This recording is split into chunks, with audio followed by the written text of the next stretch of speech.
Assalamualaikum warahmatullahi wabarakatuh. Dalam video ini saya akan menjelaskan materi tentang pengertian korupsi, ciri-ciri korupsi, tipe-tipe korupsi, dan korupsi dalam berbagai perspektif. Sebelum masuk ke videonya, perkenalkan dulu, nama saya Dia Sri Wahyuni. Saya dari Universitas Pesantren Tinggi Darul Ulum. Langsung saja kita masuk ke materi yang pertama, pengertian korupsi. Korupsi adalah perbuatan yang buruk seperti penggalapan uang yang bertujuan untuk memperkaya diri sendiri atau orang lain yang mengakibatkan kerugian pada rakyat Indonesia dan uang negara. Yang kedua, menurut Undang-Undang Nomor 31 Tahun 1999 tentang Pemberantasan Tindak Pidana Korupsi, mengartikan bahwa korupsi adalah tindakan setiap orang yang dikategorikan melawan hukum, melakukan perbuatan memperkaya diri sendiri, menguntungkan diri sendiri atau orang lain atau suatu korporasi dengan menyalahgunakan kewenangan maupun kesempatan atau sarana yang ada pada dirinya karena sebuah jabatan atau kedudukan yang dapat merugikan keuangan atau perekonomian negara. Yang ketiga, menurut Alatas, korupsi adalah sebuah pencurian yang melalui penipuan dalam situasi yang mengkhianati kepercayaan merupakan wujud immoral. Yang keempat, menurut Bank Indonesia, korupsi adalah pemanfaatan kekuasaan untuk mendapatkan keuntungan pribadi. Yang kedua, ciri-ciri korupsi. Yang pertama, korupsi memiliki ciri-ciri suatu tindakan pengkhianatan kepercayaan. Yang kedua, penipuan terhadap pemerintahan, lembaga swasta, dan masyarakat umum. Yang ketiga, suatu tindakan dengan melalaikan kepentingan umum untuk kepentingan khusus. Yang keempat, dilakukan dengan rahasia. Yang kelima, melibatkan lebih dari satu orang. Yang keenam, adanya kewajiban dan keuntungan bersama. Yang ketujuh, adanya usaha untuk menutupi perbuatan korup dalam bentuk pengesahan hukum. Materi yang ketiga, tipe-tipe korupsi. Korupsi transaksi atau transaktif corruption yaitu suatu tindakan yang menunjukkan adanya kesepakatan timbal balik antara pihak pemberi dan pihak penerima demi keuntungan kedua belah pihak. Yang kedua, korupsi yang memeras atau extortive corruption adalah suatu korupsi yang dimana pihak pemberi dipaksa untuk menyuap guna mencegah kerugian yang sedang mengancam dirinya.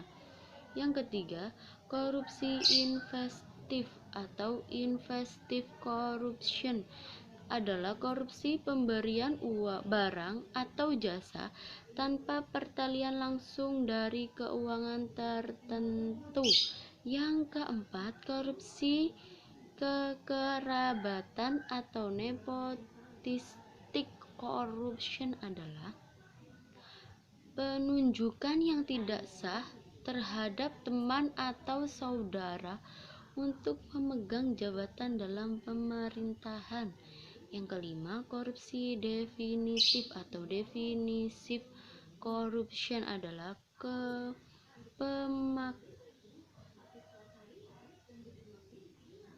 pelaku korban korupsi dengan pemerasan untuk mempertahankan diri.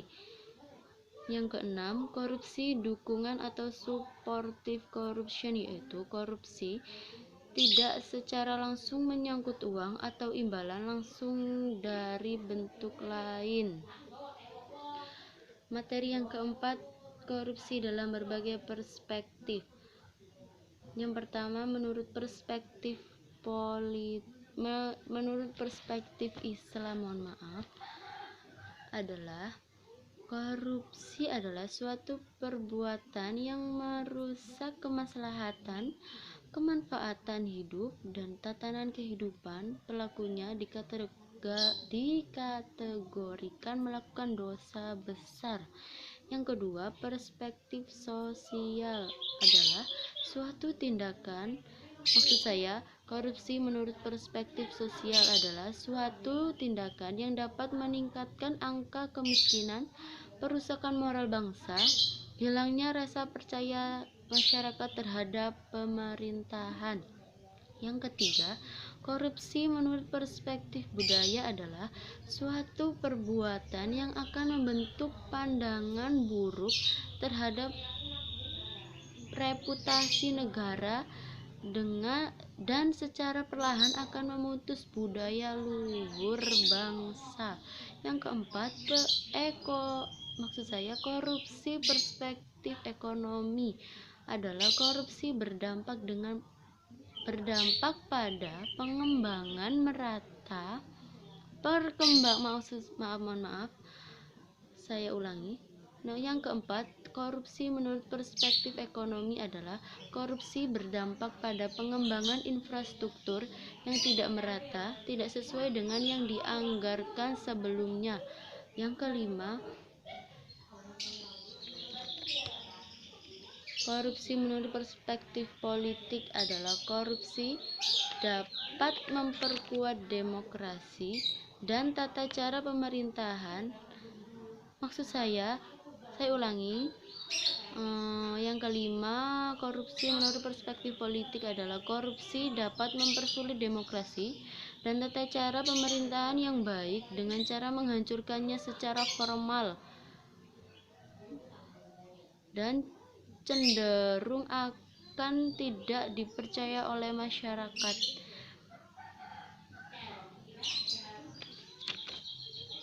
Kesimpulan dari semua materi adalah korupsi adalah suatu tindakan yang melawan hukum dan merugikan banyak pihak. Jadi seharusnya kita sebagai warga negara yang baik harus menanamkan iman dalam hati supaya tidak melakukan tindak korupsi dan membentengi diri dari tindakan tersebut. Karena korupsi tidak hanya dilakukan oleh pejabat pemerintah, kita sebagai orang awam pun bisa melakukan korupsi. Seperti contohnya, kita diberitahu oleh guru kita disuruh beli seragam yang harganya 200.000. Terus kita bilang ke orang tua harga seragamnya itu 300.000. Itu juga termasuk korupsi loh, teman-teman. Jadi, kita harus bentengi diri dari hal-hal yang merusak norma-norma agama dan norma-norma sosial.